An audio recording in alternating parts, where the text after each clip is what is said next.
आज का बोध सूत्र है अंतिम शिक्षा। एक विद्यार्थी पढ़ाई पूर्ण कर जब आश्रम से विदा होने लगा तो गुरु ने कहा, आज मुझे तुमसे कुछ मांगना है। शिष्य ने अहोभाव से निवेदन किया, गुरुजी, मेरा समस्त जीवन आपके लिए समर्पित है, आप जो भी चाहे बेझिझक मांग सकते हो। गुरु ने गंभीर स्वर में कहा, मुझे तुम्हारा 7 वर्ष वाला रूप चाहिए। शिष्य ने साश्चर्य कहा, गुरुजी, यह असंभव है, क्योंकि अब तो मैं 18 वर्ष का हो गया हूँ। 7 वर्ष वाले रूप की तो मृत्यु हो गई। गुरु ने प्रसन्न होकर कहा, यही अंतिम शिक्षा मैं तुझे देना चाहता हूँ। पल पल बदलने वाली यह काया हर नए क्षण में नया अनुभव करती है। जो तुम कल थे, आज वह नहीं हो सकते। कल की मृत्यु पर आज का जीवन खड़ा है। जीवन का अर्थ है क्षण क्षण घटित होने वाली मृत्यु। परिवर्तन यह प्रकृति का भी नियम है। ऋतु बदलती है, जगत का भी कण कण हर क्षण बदल रहा है। तभी तो इस दुनिया का आकर्षण है। यदि जगत स्थिर होता तो आनंद कहाँ। अतः मृत्यु के प्रसंग पर शोकाकुल मत होना। रो रो कर अथवा हाय हाय करते हुए तड़प तड़प कर मत मरना, क्योंकि मृत्यु का मतलब है परिवर्तन। इस परिवर्तन को जो हंसते हुए स्वीकार कर लेते हैं, उसके आगे मौत को हारना पड़ता है। इतिहास साक्षी है, गजसुकुमार मुनि ने सिर पर रखे हुए अंगारों को हंसते हुए स्वीकार किया तो मौत पर विजय प्राप्त कर ली। मौत सामने हो और हम प्रसन्न रहे, ये जीवन की मूल्यवत्ता है। कहा भी है, कौन कहता है मौत आ गई, सिर्फ महफिल का एक दौर समाप्त हुआ। इसी कारण भारतीय तत्व चिंतकों ने मौत को सहर्ष आलिंगन करने की बात कही। उनका कथन है, मौत इस जन्म का अंत एवं दूसरे जन्म का प्रारंभ है। मृत्यु का अर्थ है अस्तित्व का लोप नहीं, अपितु शरीर का परिवर्तन। यदि कोई व्यक्ति हमें फटे पुराने कपड़े के बजाय नए कपड़े पहनाने लगे तो हमें खुशी होगी।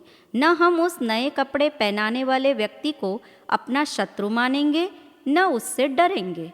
इसी भांति यदि हमें फटा पुराना जीर्ण शीर्ण जर्जर शरीर बदलकर कोई नया चोला पहनाता है तो डरने की नहीं, अपितु हर्ष मनाने की बात है। जो मौत से घबराता है उसी को मृत्यु सताती है। इस जीर्ण शीर्ण जीवन का अंत करने के लिए और नया जीवन प्राप्त करने के लिए मृत्यु मित्र बनकर आती है। कवि की 4 पंक्तियों में यह बात बहुत स्पष्ट है। भंवरे कहते हैं चमन बदल गया, तारे कहते हैं गगन बदल गया, पर आसमान की खामोशी कहती है लाश वही है, बस कफन बदल गया। इसी तथ्य को कर्मयोगी श्री कृष्ण ने गीता में कहा है, मृत्यु आत्मा का नाश नहीं है, देह का बदल जाना है। एक तन को छोड़कर दूसरे तन को धारण करना है। जो लोग इस बात को नहीं जानते, वे अज्ञानता के कारण मृत्यु के नाम से भयभीत होकर घबराते हैं। हालांकि मृत्यु से डरना निर्बलता है, मृत्यु की इच्छा करना कायरता है और मृत्यु का स्वागत करना वीरता है। जो वीर हैं वे जानते हैं मृत्यु पूर्व सूचना देकर आती है। सबसे पहले वह बाल सफ़ेद कर देती है, ये उसका पहला नोटिस है। परंतु आदमी सफ़ेद बालों को काला कर लेता है, जिससे वह नोटिस पढ़ने में न आए। हालांकि सफ़ेद बाल निवृत्ति का प्रतीक है। दरअसल ये सफ़ेद बाल धीरे से कान में कहते हैं, बहुत काले काम कर लिए, अब पुण्य के कुछ उजले काम भी कर लो। मृत्यु की दूसरी नोटिस में वह दांत तोड़ देती है, किंतु मनुष्य नकली बत्ती सी लगवाकर उस नोटिस की भी उपेक्षा कर लेता है। देखने की शक्ति क्षीण होने पर आँखों में लेंस फिट करवा लेता है, तो सुनने की शक्ति क्षीण होने पर कान में मशीन लगवा लेता है, झुर्रियाँ पड़ने पर चेहरे की प्लास्टिक सर्जरी करवा लेता है। इस प्रकार खुद से खुद को धोखा देता है। मौत की हर एक नोटिस को मनुष्य बिना पढ़े निरस्त करता जाता है और स्वयं को सुरक्षित मान लेता है। कुछ समझदार ऐसे भी हैं जो नोटिस को पढ़कर मौत की असलियत का चिंतन कर अपनी जीवन पद्धति, विचारधारा, बोलचाल के ढंग में आमूलचूल परिवर्तन कर देते हैं। इसलिए वे अंत में पछताते नहीं।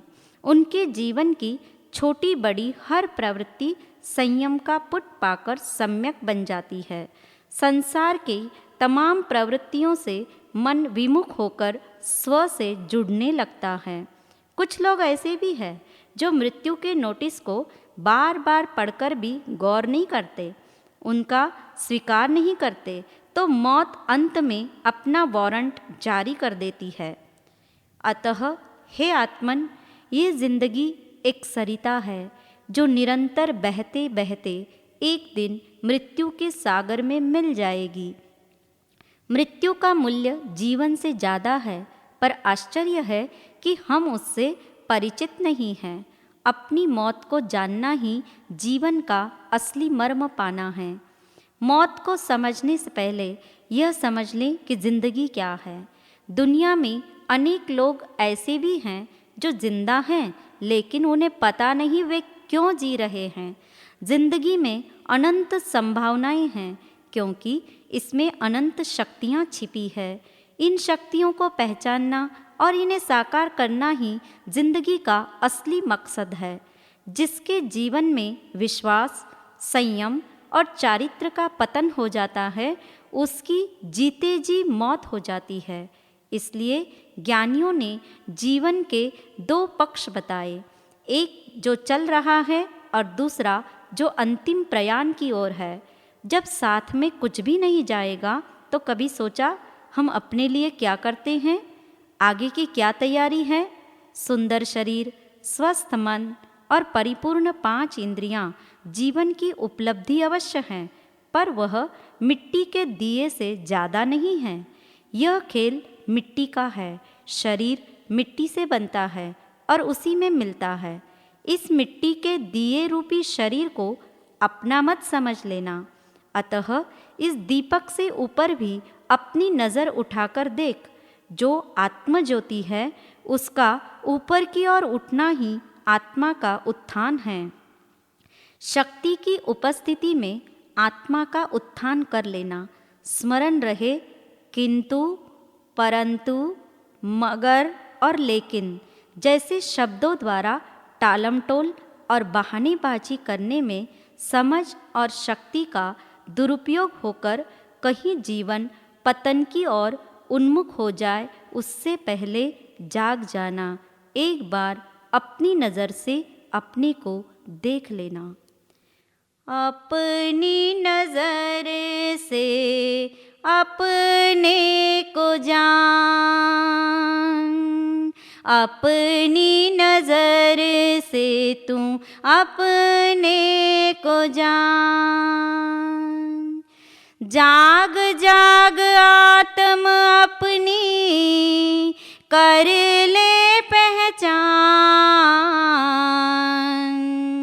अपनी नज़र से तू अपने को जान। अपनी नज़र से तू अपने को जान। अंदर एक खजाना है, बाहर में नहीं जाना है। अंदर एक खजाना है, बाहर में नहीं जाना है। दुनिया मुसाफिर खाना है, भीतर ही रम जाना है। दुनिया मुसाफिर खाना है, भीतर ही रम जाना है। बाहर की कमाई तू अपनी न मान। बाहर की कमाई तू अपनी न मान, अपनी नज़र से तू अपने को जान, अपनी नज़र से तू अपने को जान, अपने को जान।